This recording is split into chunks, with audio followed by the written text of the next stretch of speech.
व्योमिका सिंह हरियाणा की जाकर Why you are not giving Sindoor to your Mrs. first? नालायकी होगी इनकी, सोए होंगे ये लोग, हमारा तो कोई कसूर नहीं। पति को कोई निरपराध इस तरह से गोली नहीं मार सकता था, चाहे वो भी शहीद हो जाए। पहले कर्नल सोफिया कुरैशी को लेकर विवादित बयान, फिर विंग कमांडर व्योमिका सिंह की जाति पर तंज, फिर एयरफोर्स के बारे में ऐसी टिप्पणी की सुनकर ही खून खौल जाएगा। और अब इस सब विवाद में सिर्फ प्रधानमंत्री नरेंद्र मोदी ही नहीं बल्कि उनकी पत्नी को भी घसीट लिया गया है। सवाल यह है कि हमारे नेता इतना जहर आखिर क्यों उगलते हैं? क्या सेना और सैनिकों को भी राजनीति की कीचड़ में घसीटना जरूरी है?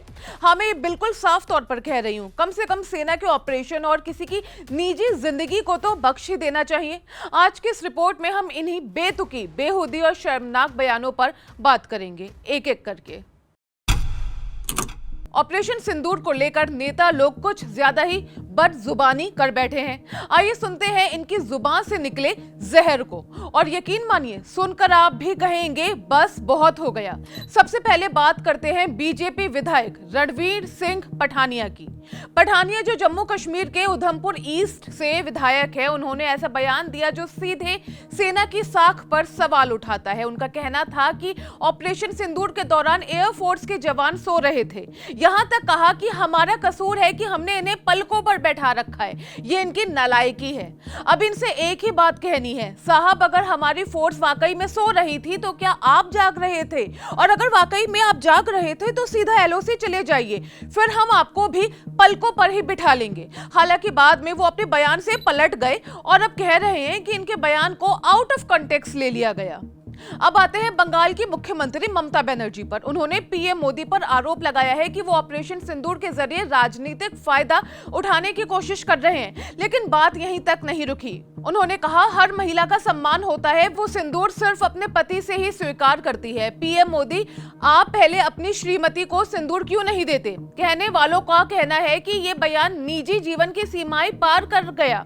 बाद में उन्होंने खुद ही कहा कि वो इस तरह की बातों में नहीं पड़ना चाहती थी, लेकिन उन्हें मजबूर किया गया। साथ ही ये भी आरोप लगाया कि केंद्र सरकार ने इस सैन्य अभियान का नाम ऑपरेशन सिंदूर सिर्फ राजनीतिक लाभ के लिए रखा। अब बात होगी विंग कमांडर व्योमिका सिंह की। जब देश गर्व से भर गया था कि ऑपरेशन सिंदूर की पहली जो प्रेस ब्रीफिंग थी वो महिला अफसरों ने की, तब कुछ नेताओं ने उसमें भी जात पात घुसा ही दी। सपा सांसद प्रोफेसर राम गोपाल यादव ने दावा किया कि सोफिया कुरैशी को गालियां इसलिए दी गई क्योंकि वो मुस्लिम है, जबकि व्योमिका सिंह को राजपूत समझकर कुछ नहीं कहा गया। फिर उन्होंने खुद ही बताया कि व्योमिका सिंह हरियाणा की जाटव हैं।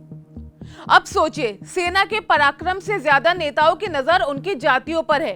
यही नहीं, मध्य प्रदेश के मंत्री विजय शाह ने तो कर्नल सोफिया को आतंकी की बहन तक कह डाला। ऐसे बयान सुनकर सिर शर्म से झुक जाता है। अच्छी बात यह है कि सुप्रीम कोर्ट ने इनके मामले में जो जांच बिठाई है वो जारी है, लेकिन एक रिपोर्ट के मुताबिक उसको भी प्रभावित करने की पूरी कोशिश हो रही है। अब बात करते हैं बीजेपी के राज्यसभा सांसद रामचंद्र जांगड़ा की। जब पहलगाम में आतंकियों ने निर्दोष टूरिस्ट को मार दिया, तब जांगड़ा साहब ने शहीदों के परिवारों को ही कटघरे में खड़ा कर दिया। बोले जिन महिलाओं ने पति खोए उनमें वीरांगना का जज्बा नहीं था, इसलिए गोली का शिकार हो गई। बाद में सफाई दी कि उनके बयान को तोड़ मरोड़ कर पेश किया गया है, मगर नुकसान तो पहले ही हो चुका था। बेजुबानी की इस लिस्ट में अगला नाम है मध्य प्रदेश के डिप्टी सीएम जगदीश देवड़ा का। उन्होंने बयान दिया, देश, सेना और जवान मोदी जी के चरणों में झुक गए हैं। सोचिए, सेना का अपमान करते हुए किसी नेता को रत्ती भर भी संकोच नहीं होता।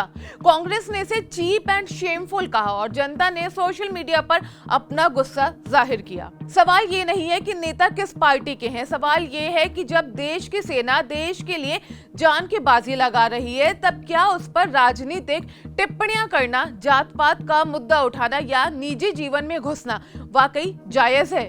देश ऑपरेशन सिंदूर पर गर्व कर रहा है, हमारे सैनिकों ने आतंकियों को जवाब दिया, पर कुछ नेता ऐसे बयान दे रहे हैं जो दुश्मनों को भी खुशी दे दे।